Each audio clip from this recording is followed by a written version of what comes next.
हे दोस्तों, 48 our startup के founder Fraser Doherty को अपना फर्स्ट बिजनेस आइडिया आया था जब वो बहुत छोटे से थे। बात ये थी कि उनके घर के सामने एक फार्मर रहता था जो फार्मिंग, कैटल्स को पालना, मुर्गियाँ पालना, अंडे बेचना और ऐसे कई सारे छोटे छोटे बिजनेस करता था। अब इन सारी चीज़ों में से ये जो अंडे वाला बिजनेस था ना, उसने फ्रेजर को बहुत ज़्यादा एक्साइट किया। उनके दिमाग में यही चल रहा था कि यार ये वाला बिजनेस अच्छा है, इसमें एफर्ट्स कम लगेंगे, मुर्गियों को सिर्फ खाना खिलाना है और जो वो अंडे देंगे उसे जाके बेचना है।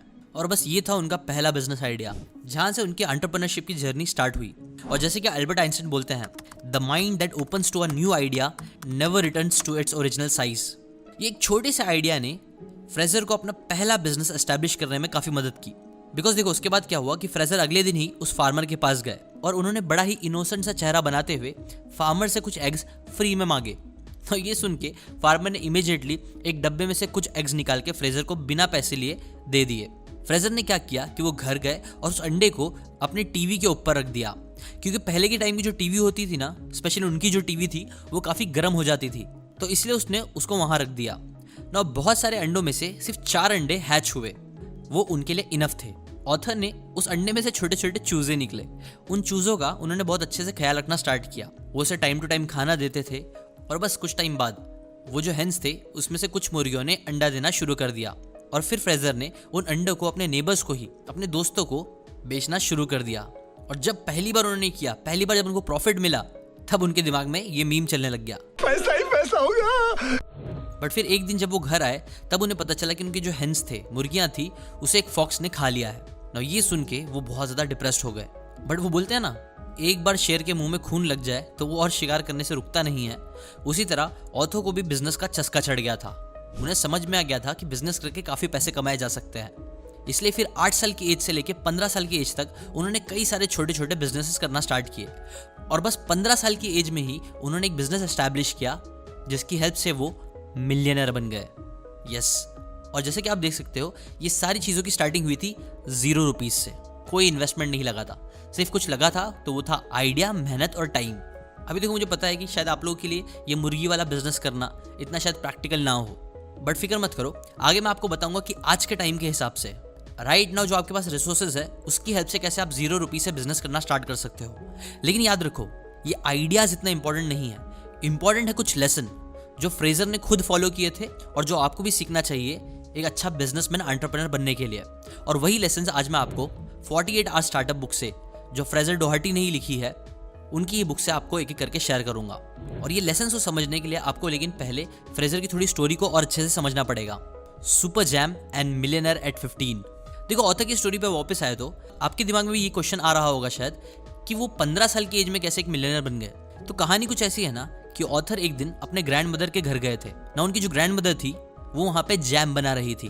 ऑथर ने जब वो जैम को टेस्ट किया तो उन्हें वो जैम बहुत ही ज़्यादा अच्छा लगा, जिसके बाद ऑथर ने अपनी ग्रैंड मदर से पूछा कि क्या आप भी मुझे जैम बनाना सिखा सकती हो। इसके रिस्पॉन्स पे उनकी ग्रैंड मदर ने कहा, हाँ हाँ ज़रूर, क्यों नहीं ना। उस दिन उन्होंने बहुत मेहनत करके, बहुत ध्यान लगा के ग्रैंड मदर से वो सारी जैम बनाने की रेसिपी को सीख ली। जिसके बाद वो सुपरमार्केट गए, उन्होंने कुछ फ्रूट्स खरीदे और बस घर आके जैम बनाना शुरू कर दिया ना। ये जैम बनाने के बाद उन्होंने उस जैम को अपने फ्रेंड्स, फैमिली और नेबर्स को टेस्ट कराना स्टार्ट किया, जिसका रिस्पॉन्स ऑथर को बहुत ही पॉजिटिव मिला। इनफैक्ट कई सारे लोग उन्हें पैसे पे करने के लिए रेडी हो गए और बस, और यहीं पे उन्हें अपना प्रूफ ऑफ कॉन्सेप्ट मिल गया था। तो फिर क्या था, उन्होंने घर पे ही जैम बनाना शुरू कर दिया। बट घर में जैम बनाने का जो प्रॉब्लम थी ना, वो ये थी कि वो 1000 से ज़्यादा जैम की बॉटल नहीं बना पा रहे थे हर हफ्ते, और ये एक चीज़ उनके बिजनेस को बड़ा बनाने से बहुत रोक रही थी। तब उनके छोटे से दिमाग में आइडिया आया, क्यों ना ये जैम फैक्ट्रीज में मशीन्स के थ्रू मैन्युफैक्चर कराया जाए ना। ये सोचने के बाद उन्होंने अपनी रिसर्च करना स्टार्ट करी कि कैसे फैक्ट्रीज में जैम मैन्युफैक्चर होता है। रिसर्च करते करते उन्हें पता चला कि जो जैम का बिजनेस है ना, वो एक्चुअल में हर साल ज़्यादा नहीं बल्कि कम होते जा रहा है, क्योंकि जैम्स में आर्टिफिशियल शुगर होते हैं और लोग हेल्थ कॉन्शियस हो रहे थे। इसलिए फिर अगेन उन्होंने अपना दिमाग दौड़ाया और इस बार उन्होंने ऐसी जैम की रेसिपी बनाने पर फोकस किया जिसके अंदर आर्टिफिशियल शुगर हो ही ना। एक ऐसा जैम जो सिर्फ नेचुरल फ्रूट्स और प्रिजर्वेटिव से बना हो ना। ये चीज़ सुनने में तो काफ़ी सिंपल लग रही थी, बट जब उन्होंने प्रैक्टिकली इस चीज़ को करना स्टार्ट किया तो उन्हें काफ़ी प्रॉब्लम्स आना स्टार्ट हुई। 1 ट्रायल, 2 ट्रायल, 3 ट्रायल, कोई भी अच्छा जैम बन ही नहीं रहा था जिसका टेस्ट अच्छा हो। बट फिर फाइनली काफ़ी मेहनत करते करते एक ऐसी रेसिपी बन ही गई जिसके अंदर कोई आर्टिफिशियल शुगर नहीं था, लेकिन जैम उतना ही टेस्टी था जितना शुगर वाला होता था। Scaling and branding. Natural fruit से बने हुए जैम को उन्होंने सुपरमार्केट में अब सेल करना स्टार्ट किया। नो जैसे ही ये नेचुरल फ्रूट से जैम बन गया था उनका टेस्टी, उसके बाद उन्होंने सोचा कि इसे अब सुपरमार्केट्स में सेल करना चाहिए जहां पे वो ज़्यादा से ज़्यादा जैम्स को सेल कर सके। इसीलिए फिर वो वेट्रोज नाम की एक सुपरमार्केट थी, वहां पे गए। ना ये जो सुपरमार्केट है ना, वो यूजुअली न्यू प्रोडक्ट्स को अपॉर्चुनिटीज देता है अपना प्रोडक्ट सेल करने के लिए। ना वेट्रोज के सुपरमार्केट के जो ओनर थे, जब ऑथर उनके पास गए तो उन्हें वो नेचुरल जैम टेस्ट में तो काफ़ी अच्छा लगा। उन्हें ये भी बहुत अच्छा लगा कि एक सिर्फ 15 साल का लड़का है जो इतना बड़ा बिजनेस करने की कोशिश कर रहा है। उन्हें ये चीज़ काफ़ी इंस्पायरिंग लगी, बट सिर्फ ये रीज़न बहुत नहीं था उन्हें चांस देने के लिए। इनफैक्ट उन्होंने उसे बताया कि ऑथर के बिजनेस में अभी भी 3 बड़ी कमियां थी जिसकी वजह से उसे चांस नहीं दे सकते। पहला, गुड ब्रांड नेम, दूसरा गुड पैकेजिंग, और तीसरा रिड्यूस द प्राइस। ये 3 प्रॉब्लम्स थी जिसकी वजह से उन्होंने फ्रेजर को मना कर दिया। फिर क्या था ना, देखो ऑब्वियसली मैक्सिमम लोग तो इधर तक भी नहीं पहुंचते हैं, कोई ट्राई ही नहीं करता है, लेकिन फ्रेजर ढीठ इंसान थे, जिद्दी थे। उनका आइडिया तो रिजेक्ट हो गया था, बट स्टिल उन्होंने हार नहीं मानी। वो बहुत सारे ब्रांडिंग और मार्केटिंग एक्सपर्ट्स के पास गए, उनसे सीखने लग गए कि कैसे वो अच्छा ब्रांड और मार्केटिंग कर सकते हैं। जो करते करते सीखते सीखते उन्हें एक नाम समझ में आया, नाम था सुपर जैम। और उस जैम के कंटेनर पे उन्होंने सुपरमैन, बैटमैन, ये सारी चीज़ों के पिक्चर्स लगाना स्टार्ट किए, क्योंकि वो अपने सुपर जैम को सुपर हीरो से एसोसिएट करना चाहते थे। ना ये आइडिया के साथ वो कई सारे फैक्ट्रीज में गए ताकि वो अपना सुपर जैम मास में प्रोड्यूस कर सके। बट मोस्टली सारी फैक्ट्री ओनर्स के जो ओनर थे, उन्होंने उनके इस आइडिया को बचकाना बोल के रिजेक्ट कर दिया। बिकॉज सच बात तो ये थी कि वो एक 15 साल का बच्चा ही था जिसका आइडिया भी थोड़ा सा बच्चा जैसा ही था, जिसने ऑथर का ये ऑर्डर एक्सेप्ट कर लिया। ना ये ऑर्डर मिलने के बाद 15 साल के फ्रेजर को बहुत खुशी हुई। वो उछलते कूदते हुए वेट्रोस के ओनर के पास गए, लेकिन जैसे ही वो वहाँ पहुंचे, वेट्रोस वाले ने उनके इस ऑफर को रिजेक्ट कर दिया, ये बोलते हुए कि जिस फैक्ट्री ने ये ऑर्डर लेने के लिए हाँ बोली थी वो एक्चुअल में बहुत कॉस्टली है, जिससे प्रॉफिट मार्जिन बुक नहीं करा जा सकता है। इनफैक्ट इस टाइम पे जो वेट्रोस के ओनर थे उनको तो जैम का टेस्ट भी पसंद नहीं आ रहा था। अब ये एक और बहुत बड़ा चैलेंज था ना, ये चीज़ फ्रेजर के लिए बहुत ज़्यादा डिमोटिवेटिंग थी, क्योंकि उन्होंने 1 साल इन्वेस्ट कर दिए थे इसके ऊपर ये सारी चीज़ें करने में, बट फिर भी उनका आइडिया रिजेक्ट हो चुका था। कई बार उनका दिल किया कि वो गिव अप कर दे, बट स्टिल उन्होंने गिव अप नहीं किया। फिर अगेन वो कई सारे एक्सपर्ट से मिलने गए, जिससे उन्होंने पैकेजिंग और ब्रांडिंग के रोल को और समझा, जहां उन्होंने सीखा कि कैसे प्रोडक्ट का जो एस्थेटिक होता है, ब्रांडिंग होती है, पैकेजिंग होती है, उसका एस्थेटिकली और विजुअली अपीलिंग होना बहुत ज़्यादा ज़रूरी है। क्योंकि अगर आपकी पैकेजिंग अच्छी होगी तो आपके सेल्स को 10 गुना तक भी बूस्ट कर सकता है। और तो और ब्रांडिंग अच्छी तरीके से करने से आपका प्रोडक्ट भले से A1 ना भी हो, फिर भी लोग खरीद लेते हैं। नो ब्रांडिंग के ऊपर ऑथर ने सीखा था कि कैसे ब्रांडिंग करने के लिए आपको कोई एक सिंगल रीज़न चाहिए जिससे आप अपने प्रोडक्ट को कॉम्पिटिटर से बेटर बता सको।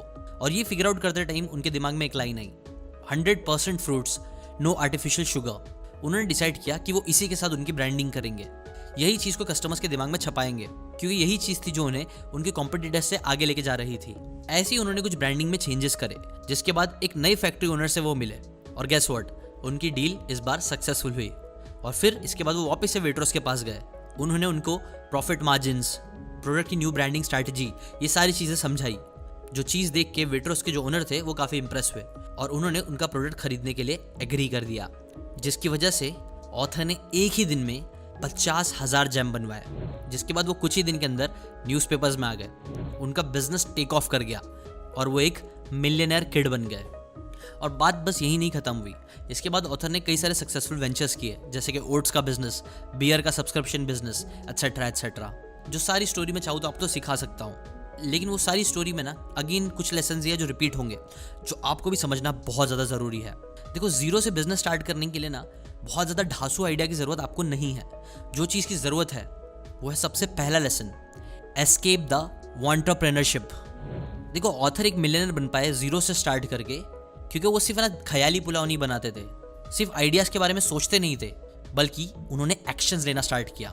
ऑथर कहते हैं, देखो एंटरप्रेन्योर्स जो होते हैं ना, वो लोग दुनिया भर के बुक्स पढ़ते हैं, पॉडकास्ट सुनते हैं, सेमिनार्स अटेंड करते हैं, बिजनेस रिलेटेड इन्फॉर्मेशन कंज्यूम तो करते हैं, बट जब भी एक्शन लेने की बारी आती है तो वो पीछे हट जाते हैं, क्योंकि रियलिटी में वो लोग डरपोक होते हैं। कहीं ना कहीं उनके सबकॉन्शियस में यही आ रहा होता है कि क्या होगा अगर वो फेल हो गए तो, अगर उनका बिजनेस ग्रो नहीं हुआ तो, अगर लोग उन्हें ताना देना स्टार्ट करें तो। और यही चीज़ आपको समझना बहुत ज़रूरी है। ऑथर फ्रेजर मिलियनर बन पाए जीरो से स्टार्ट करके, क्योंकि उन्होंने सिर्फ सीखते रहने पे फोकस नहीं किया, बल्कि उन्होंने सीखने के साथ साथ एक्शंस लेने पे फोकस किया। क्योंकि एक्शन लेने से जो आपको चीज़ें मालूम पड़ती है वो कई बार बड़ी बड़ी डिग्री से भी आपको नहीं मिल सकती है। इसलिए पहली चीज़, अगर आप जीरो से बिजनेस स्टार्ट करना चाहते हो तो यही करो कि एक्शन लेना स्टार्ट करो। वो एंटरप्रेन्योर नहीं बल्कि एंटरप्रेन्योर बनने पे फोकस करो। और इसके बाद ये सेकंड चीज़ भी याद रखो, जो है वैलिडेशन। आपने देखा होगा कि ऑथर की स्टोरी में कैसे उन्होंने अपना जो जैम का बिजनेस था उसे उन्होंने वैलिडेट कराया अपने फ्रेंड्स, फैमिली और दूसरे लोगों से। ऐसी ऑथर एक और स्टोरी बताते हैं कि रेचल नाम की एक वुमेन थी जिसको आइडिया आया कि यार उनके एरिया में कई सारे डॉग के ओनर्स हैं जो लोग अपने डॉग को कई बार टाइम नहीं दे पाते, उन्हें वॉक पे नहीं लेके जा पाते हैं, जिसकी वजह से उनके डॉग्स काफ़ी परेशान होते हैं। तो उन्हें डॉग वॉकिंग सर्विस का आइडिया आया। आइडिया बड़ा सिंपल सा था बट वेस्ट नहीं था। इनफैक्ट उन्होंने इस आइडिया को वैलिडेट करने के लिए क्या किया कि वो अपने नेबरहुड में गए और कुछ डॉग ओनर्स को फ्री में अपनी सर्विस देना स्टार्ट करी। बहुत से डॉग ओनर्स ने ये प्रपोजल को एक्सेप्ट किया और कुछ ही दिनों बाद उन्होंने सर्विस के लिए फीस मांगना स्टार्ट करी, जिसका रिस्पॉन्स अगेन उनको काफ़ी पॉजिटिव मिला। और जैसे ही रेचल को समझ में आया कि हाँ इस चीज़ की नीड है, लोग पैसे देने के लिए रेडी है, तो बस फिर क्या था, उन्होंने ऐसे कई सारे लोगों को जमा करना चालू किया जो उनके बिहाफ में डॉग को वॉक पे लेके जा सकते थे। और यहीं से उन्होंने एक अच्छा बिजनेस बनाया जिसको स्केल भी किया। सिमिलर टाइप का एग्जाम्पल जैक मा ने भी किया था। जो उनकी कंपनी थी अलीबाबा, उसे उन्होंने रैंडम लोगों से वैलिडेट कराया, पूछा कि क्या वो आइडिया सही है कि नहीं। ऐसी आप भी कोई भी आइडिया आपको आ जाए तो आप पहले वैलिडेट भी उसको करा सकते हो।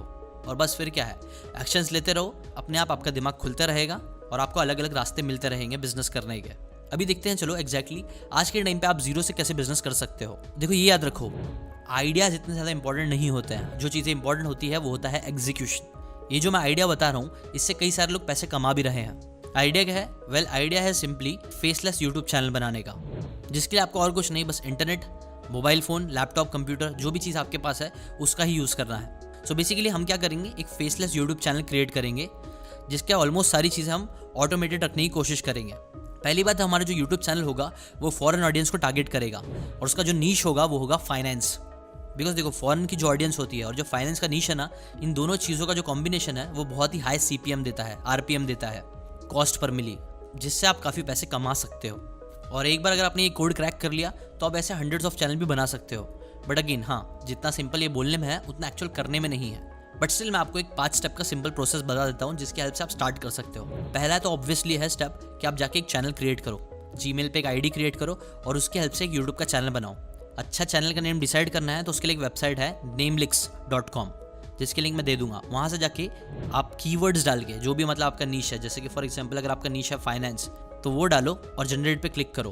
आपको वो पूछेगा कि आपका जो नेम का जो स्टाइल है वो आपको कैसा रखना है। तो चलो फॉर एग्जांपल मैं रैंडम लेता हूँ और मीडियम सिलेक्ट करता हूँ और आप अपने बिजनेस को डिस्क्राइब कर सकते हो कि यार यूट्यूब एजुकेशन। तो ऐसे आप 2-3 क्लिक करके आपको बहुत सारा नाम मिल जाएगा, जिसमें से आप जो चाहिए स्क्रॉल करके नाम सिलेक्ट कर सकते हो और अपना चैनल स्टार्ट कर सकते हो। बस चैनल रेडी है तो आते हैं सेकंड स्टेप पे। अब आपको कोई ना कोई टॉपिक सिलेक्ट करना पड़ेगा जिसके ऊपर आप वीडियो बना सकते हो। इसके लिए भी कई सारी वेबसाइट्स हैं, जैसे answer the public, also ask.com। इस पे जाके आप सर्च कर सकते हो कि वो कौन से कीवर्ड्स हैं जो लोग सर्च कर रहे हैं। जैसे कि फॉर एग्जांपल अगर एक मैं टाइटल लेता हूँ, how can I become rich, तो इसमें मैं देख सकता हूँ कि इसे कितने लोग सर्च कर रहे हैं, नहीं कर रहे हैं। ऐसी कोई भी आप एक टाइटल सिलेक्ट कर सकते हो और उसके ऊपर आप फिर कंटेंट बनाना स्टार्ट करो, जिसके लिए आपको आना पड़ेगा स्टेप नंबर 3। कंटेंट के लिए भी बहुत ईजी हो गई ये चीज़ें। ChatGPT आपको पता ही होगा, अभी तो फ्री है, आने वाले टाइम में शायद इसका पैसा लगे, बट जब तक फ्री है आप उसका यूज़ कर सकते हो। ChatGPT पे जाके आप यही सारी जो टाइटल है उसी को डाल दो और आपको ऐसे बहुत सारे पॉइंट्स मिल जाएंगे। आप ChatGPT को स्पेसिफिकली लिख के भी बोल सकते हो कि right 2000 word scripts for this topic. और जितना आप प्रॉम्प्ट्स देते रहोगे, जितना आप क्वेश्चंस उससे पूछते रहोगे, उतना आपको यहाँ से नॉलेज मिलते रहेगी। और ऐसे आप ChatGPT की हेल्प से अच्छा खासा कंटेंट यहाँ से निकाल सकते हो। यहाँ से आप रियल लाइफ एग्जांपल्स, स्टोरीज और ऐसे कई सारी चीज़ें भी निकाल सकते हो जो आपके कंटेंट को इंटरेस्टिंग बनाएगा। फिर आ जाओ स्टेप नंबर 4 पे। नेक्स्ट आपको जाना पड़ेगा, एक वेबसाइट है जिसका नाम है weed.io। यहाँ पे आप फ्री पे साइन अप कर सकते हो। क्रिएट न्यू प्रोजेक्ट पे क्लिक करके वहाँ पे जाके आप मीडिया करके एक छोटा सा बॉक्स दिखेगा, उस पर क्लिक करो और वहाँ पे आपको टेक्स्ट टू स्पीच का ऑप्शन दिखेगा, जिसके ऊपर आपको क्लिक करना है और वहाँ पे आपको वो ChatGPT से जो उठा के आपके पास टेक्स्ट है उसी को पेस्ट कर देना है। नो यहाँ पे याद रखो, यहाँ पे कुछ लिमिट्स होती है जिसकी वजह से आपको शायद 5-6 बार करना पड़ जाए आपकी स्क्रिप्ट को लेके टेक्स्ट टू ऑडियो कन्वर्ट करने में, या फिर और भी बहुत सी वेबसाइट्स है, आपको सिर्फ थोड़ा सर्च करने की ज़रूरत है, वहाँ से आप इसके ऑडियो निकाल सकते हो।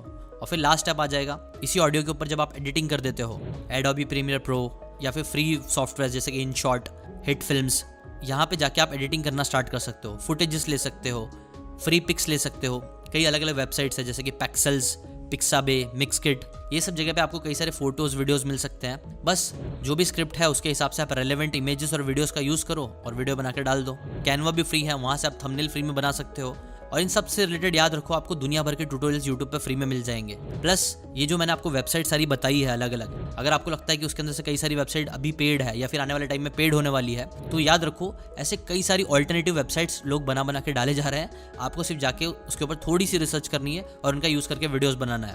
अब मैंने जितनी भी चीजें आपको बताई है, क्या उसकी हेल्प से आपका एक परफेक्ट वीडियो बन जाएगा जो वायरल होकर आपको करोड़पति बना देगा? Absolutely not. एटलीस्ट स्टार्टिंग में तो नहीं होगा। क्या आपको बहुत अच्छे रिजल्ट्स के लिए बहुत मेहनत करनी पड़ेगी? यस। क्या आपको अपना टाइम और एनर्जी इन्वेस्ट करना पड़ेगा? यस। लेकिन क्या आप जीरो से स्टार्ट कर सकते हो? तो इसका आंसर भी यस है। बस देर है तो आपकी स्टार्ट करने की और कंसिस्टेंट रहने की। धीरे धीरे आपकी स्किल्स इंप्रूव होती ही जाएगी और आप भी कंटेंट क्रिएटर बन सकते हो, वो भी जीरो से स्टार्ट करके।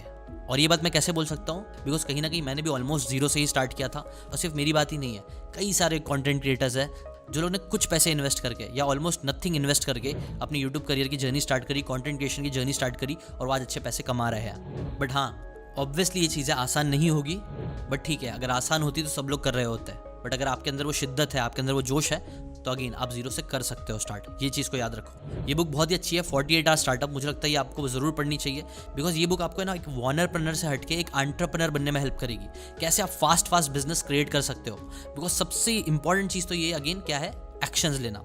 और एक्शंस कैसे आप जल्दी जल्दी लेके अपना पहला बिजनेस लॉन्च कर सकते हो, कैसे जल्दी जल्दी फेल हो सकते हो ताकि आपको जल्द से जल्द सक्सेस मिल सके। ये सारी चीज़ें आपको इस बुक में सीखने मिल जाएगी। अगर आपको इस बुक की वीडियो बुक लेनी है तो हमने हमारे ऑनलाइन वीडियो बुक्स OVB पे इसकी पूरी वीडियो बुक रेडी करके आपके लिए दी है। डिस्क्रिप्शन में लिंक है, आप जाके इसकी वीडियो बुक खरीद सकते हो। इनफैक्ट आपको वीडियो बुक खरीदने की भी जरूरत नहीं है, आप जाके पूरा सब्सक्रिप्शन खरीद सकते हो, जिसके अंदर आपको ये बुक और ऐसी कई सारी बुक्स जो है, जो business related, branding related, marketing related कई सारी बुक्स है, जो आप सारी बुक्स आपको एक ही सब्सक्रिप्शन प्राइस में मिल जाएगी। इनफैक्ट अगर आप अभी जाके लोगे तो इसके ऊपर कुछ ऑफ भी है।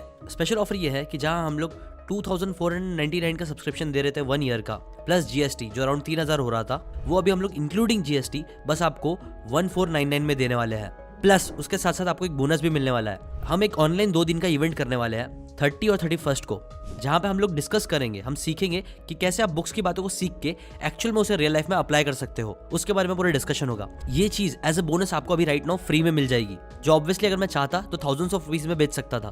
बट अगर आप अभी OVB का सब्सक्रिप्शन लेते हो तो बस 1499 में आपको 1 साल का OVB का सब्सक्रिप्शन प्लस ये 2 दिन का इवेंट भी फ्री में मिल जाएगा। तो अभी जाइए सब्सक्रिप्शन ले लीजिए। बस अभी के लिए इतना ही। अगर आप ऐसी बुक्स की नॉलेज फ्री में सीखते रहना चाहते हो, world's number 1 book summary channel का पार्ट बने रहना चाहते हो, खुद भी और दूसरों के अंदर बुक्स का शौक पैदा करना चाहते हो, जिससे आपकी और दूसरों की भी लाइफ बदल सके जस्ट लाइक मेरी बदली है, तो इस चैनल को सब्सक्राइब करके बेल आइकन जरूर दबाना, अपना सपोर्ट जरूर दिखाना। मिलते हैं नेक्स्ट हफ्ते, next Sunday, next book summary के साथ। Till then, thank you so much, bye bye.